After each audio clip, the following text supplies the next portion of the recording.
तो आज हम ये सोलर एनर्जी का प्लानिंग कैसे होता है उसके बारे में डिस्कस करेंगे और इसमें इलेक्ट्रिसिटी बिल को कैसे पढ़ने का, उसका क्या महत्व है, हर एक आइटम इलेक्ट्रिसिटी बिल में क्या होती है वो हम आज जानेंगे।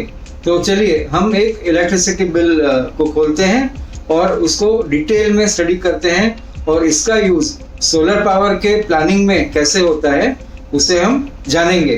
तो जब भी हम इलेक्ट्रिसिटी बिल को खोलते हैं तो ये जो इलेक्ट्रिसिटी बिल है वो महावितरण का है। दिस इज MSEB जो महाराष्ट्र में है।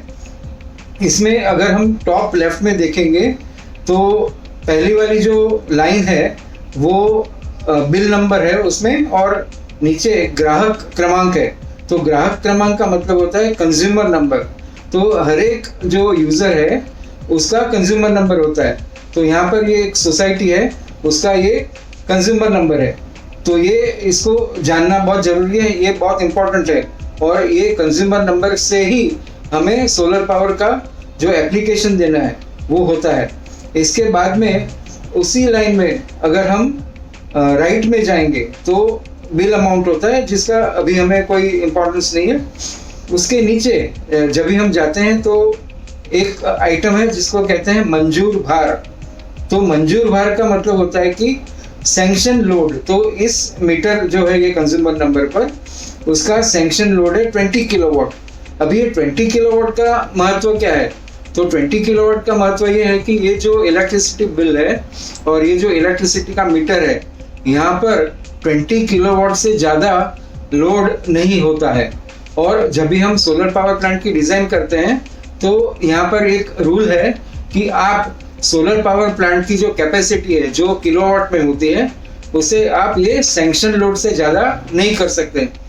इसमें बहुत बार ऐसा भी होता है कि जो सोलर प्लांट है उसका जो प्लानिंग हुआ और उसका डिज़ाइन हुआ, तो मान लीजिए कि इसी मीटर पर, इसी कंज्यूमर नंबर पर अगर रिक्वायरमेंट 30 किलोवाट की है और आपको 30 किलोवाट का प्लांट लगाना है तो आपको पावर कंपनी में एप्लीकेशन देना पड़ेगा और ये बताना पड़ेगा कि अभी हम क्योंकि सोलर पावर प्लांट 30 किलोवाट का लगा रहे हैं तो आप ये 20 किलोवाट का जो मंजूर भार है उसको बढ़ाकर 30 किलोवाट कर दीजिए।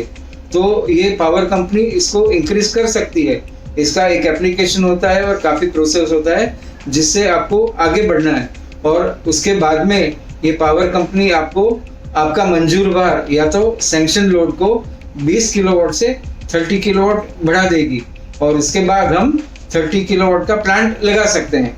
तो आगे अभी मीटर को देखते हैं। उसके बाद में अगर आप देखेंगे तो चालू रीडिंग, मागिल रीडिंग, इसका मतलब होता है कि करंट रीडिंग और प्रीवियस रीडिंग।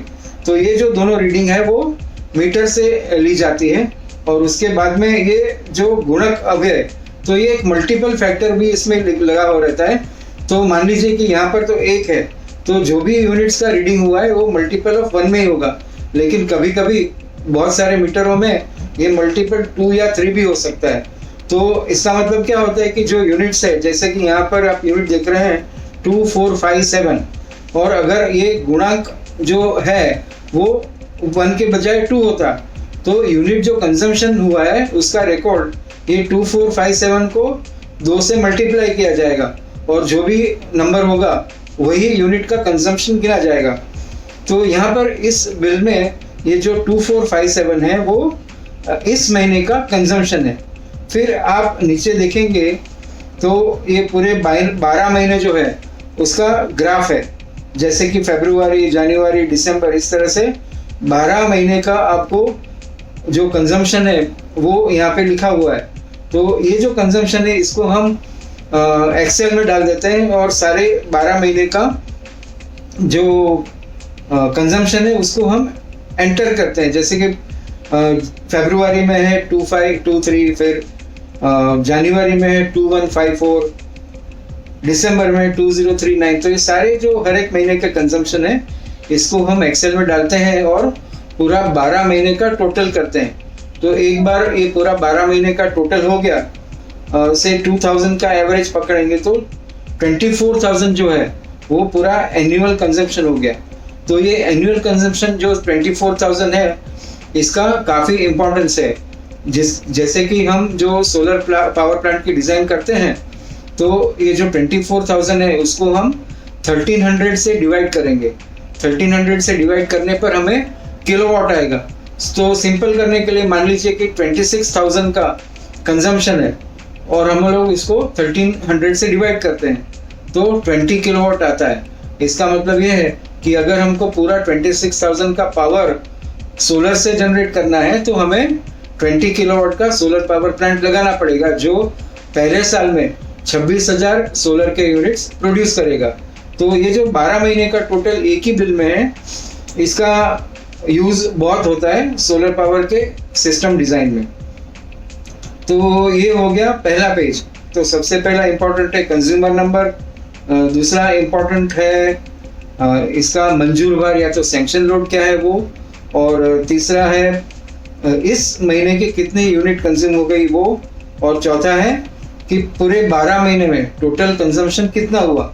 हाँ, एक और बात मैं भूल गया बताने के लिए, जैसे कि यहाँ पर आप देखेंगे कि ये जो मंजूर भर है उसके लेफ्ट में जो दर संकेत, मतलब कि ये जो बिलिंग होगा, ये जो चार्जेस होंगे तो वो कौन से रूल में होंगे। तो यहाँ पे जो लिखा हुआ है कि 092 LT RES 3 फेज, तो ये रूल से यहाँ पर ये मीटर पर और ये कंज्यूमर नंबर को बिलिंग होगा। पर इससे ज़्यादा इम्पोर्टेंट हमारे लिए क्या है कि यहाँ पे जो लिखा है 3 फेज, तो 3 फेज होता है या तो 1 फेज होता है।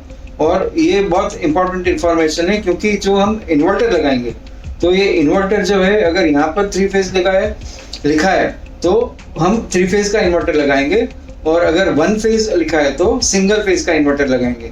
तो सिस्टम डिज़ाइन में ये जो पहला पेज है और हमने जो आपको जो इंफॉर्मेशन दिया, ये सारा बहुत इम्पोर्टेंट है। अभी हम जाएंगे सेकंड पेज पर। तो सेकंड पेज पर अगर आप राइट साइड में देखेंगे तो बहुत बड़ा बॉक्स है और इसमें बहुत सारे आइटम है, जैसे कि स्थिर आकार, बीज आकार। तो जब भी हम बिल देखते हैं और यहाँ पर जैसे ये बिल 47,121.23 का आया है, तो इसमें कितने सारे आइटम है आप देखिए। तो हम लोग ऐसे ही सोचते हैं कि ये जो हमारा रेट है पर यूनिट, वो कोई एक फिगर इन्होंने डिसाइड किया है और हम लोग उसको पे कर रहे हैं, लेकिन ऐसा नहीं है। इसमें देखिए सबसे पहला आइटम है स्थिर आकार। स्थिर आकार का मतलब होता है फिक्स्ड चार्ज। दूसरा है वीज आकार। वीज आकार मतलब एनर्जी चार्जेस। तो ये जो एनर्जी चार्जेस है वो स्लैब वाइज होते हैं, जैसे कि अगर आपने 200 तक के यूनिट्स यूज किए तो उसका रेट ये होगा। हम देखते हैं इसमें है, देखिए। तो अगर आप लेफ्ट में नीचे जाएंगे तो यहाँ पर स्थिर आकार जो है वो 385 लिखा है, पर यूनिट्स का जो स्लैब रेट है वो यहाँ पर देखिए, जैसे कि 0 to 100 है तो आपको 4.41 पैसा लगेगा। अगर 101 से 300 यूनिट्स आप कंज्यूम कर रहे हैं, जैसे कि 300 यूनिट तक आप कंज्यूम करेंगे तो 964। तो इसमें एक और बात है, जैसे हमारा जो चार्ज लगेगा ना, तो पहले 100 यूनिट के लिए हमको 4 रुपीज़ 41 पैसा लगेगा। दूसरे 200 यूनिट के लिए हमको 9 रुपीज़ 64 पैसा लगेगा। तीसरे 200 यूनिट पर हमको 13 रुपया और 61 पैसा लगेगा। चौथे 500 यूनिट पे 15 रुपीज़ 57 पैसा लगेगा, और 1000 यूनिट के ऊपर 15 रुपया 57 पैसा लगेगा। तो जैसे ये केस में ये जो मीटर है और ये जो कंज्यूमर है, उसके केस में इन्होंने 2457 यूनिट यूज़ किए हैं। तो इसमें जो ब्रेकअप है चार्जेस का वो इसी तरह से होगा कि जैसे पहले 100 यूनिट का X, दूसरे 200 यूनिट का Y, तीसरे 200 यूनिट है उसका Z। तो इस तरह से हर एक इंक्रीमेंटल जो इंक्रीज होगा यूनिट्स का, उसके ऊपर जो रेट है वो भी इंक्रीमेंटली बढ़ेगा। तो फाइनली ये जो कंज्यूमर है इसका जो टोटल बिल अमाउंट है वो 47,121.23 है। इसमें से अगर आपको वेरिएबल रेट ढूंढना है, जैसे हम लोग हमेशा वेरिएबल रेट ढूंढते हैं, तो वेरिएबल रेट ढूंढने का मतलब ये है कि हम लोग जो वेरिएबल रेट आएगा वही हम बचा पाएंगे पर यूनिट का। जैसे कि यहाँ पर ये स्थिर आकार लिखा है 595, तो ये 595 जो है वो हमेशा आपको पे करना है। इवन अगर ये बिल 0 हो गया तो भी 595 का तो बिल आएगा। ये है फिक्स चार्ज जो ये पावर कंपनी हमारे से चार्ज करती है। अभी देखिए यहाँ पर जो ब्रेकअप है ना उसको देखते हैं। तो जानने के लिए ये जो पहला आइटम है स्थिर आकार, उसका मतलब फिक्स रेट। ये जो फिक्स चार्जेस, तो ये फिक्स चार्जेस 595 का है, वो तो हमेशा रहेगा।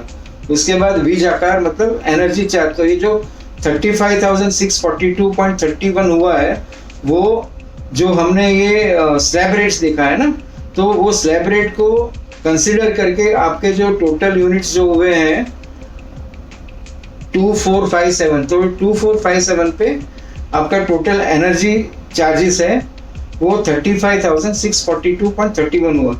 उसके बाद ये हर एक यूनिट पर एक टैक्स लगता है, तो ये यहाँ पर अभी रूल जो है वो 1 रुपीज 17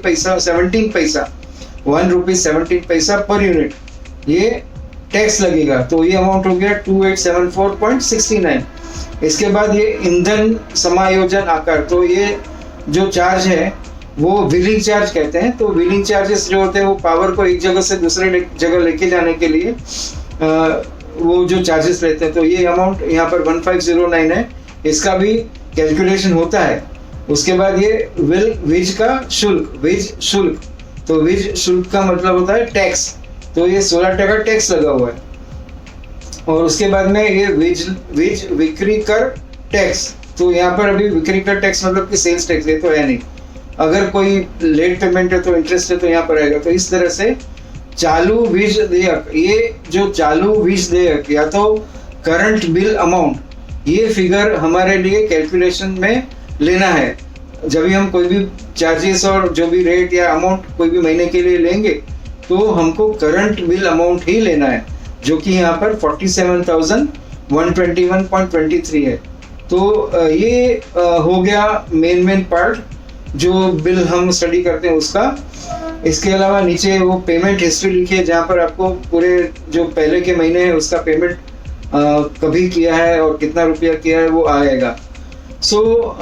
इसका अगर हम कंक्लूजन करें तो सोलर पावर की जो सिस्टम डिज़ाइन है वो हम बिल को पहले स्टडी करके करते हैं। और इसमें इम्पोर्टेंट फैक्टर क्या है, तो सबसे पहले ये देखना है कि कंज्यूमर नंबर क्या है। उसके बाद में दूसरी आइटम ये देखना है कि सैंक्शन लोड कितना है, और हमारा जो सोलर पावर प्लांट है वो सैंक्शन लोड से ज़्यादा नहीं होना चाहिए। और अगर हमारा solar power plant sanction load से ज़्यादा लगाना है तो हमको सैंक्शन लोड बढ़ाना होगा, इसके लिए एप्लीकेशन देना होगा। फिर दूसरी आइटम ये है कि इस महीने का हमारा टोटल कंजम्पशन क्या है, वो फिगर हमको जानना चाहिए। ये इसलिए जानना है क्योंकि हमको रेट पर यूनिट निकालना है। तो रेट पर यूनिट कैसे निकलेगा, तो करंट बिल अमाउंट माइनस जो फिक्स चार्ज है वो, तो जो भी अमाउंट आया उसको हम यहाँ ये जो इस महीने की यूनिट है जैसे यहाँ की 2457 उससे हम डिवाइड करेंगे तो हम रेट पर यूनिट हम डिराइव करेंगे। इसके बाद में हम पूरे साल भर का जो मंथली कंजम्पशन है उसका टोटल करेंगे और एनुअल कंजम्पशन निकालेंगे। एनुअल कंजम्पशन को हम 1300 यूनिट से डिवाइड करेंगे तो हमें सिस्टम साइज मिलेगा जो हम सोलर पावर प्लांट का प्लान कर सकते हैं। और इसके बाद में जो सेकंड पेज है उसमें हमें जो करंट बिल अमाउंट है वो हमारे लिए इम्पोर्टेंट है। बाकी हमने ब्रेकअप देखा, तो जब भी हम वेरिएबल रेट को कैलकुलेट करेंगे तो current bill amount minus fix charges, जो अमाउंट आया उसको इस महीने के यूनिट से हम डिवाइड करेंगे और इस तरह से हम यूनिट रेट को डिराइव करेंगे। और इसके बाद में नीचे हमने ये भी देखा कि क्या स्लैब्स होते हैं, तो इस तरह से हम पूरा बिल स्टडी करेंगे और सोलर सिस्टम साइज का बेसिक फिजिबिलिटी जो है उसको कैलकुलेट करेंगे। इसके बाद में जो हम पावर प्लांट हमारे साइज हमको जो मिलती है, जैसे कि मान लीजिए 30 किलोवाट का प्लांट लगाना है ये कंजम्पशन के मुताबिक, तो हमको टेरेस जो है वहाँ देखना है कि क्या हम 30 किलोवाट का प्लांट लगा सकते हैं या नहीं। तो वो है एक दूसरा स्टेज जो एक बार पूरा बिल स्टडी करने के बाद में, बिल को स्टडी करने से जो सिस्टम साइज डिराइव होती है और पूरा फाइनेंशियल्स नक्की होता है, उसको सब करने के बाद में हम सेकंड स्टेज पर साइट सर्वे कर सकते हैं। तो मुझे आशा है कि ये जो पूरा बिल को कैसे स्टडी करना वो आप समझ गए होंगे और इससे आपको बहुत बेनिफिट होगा। तो चलिए सोलर लगाते हैं।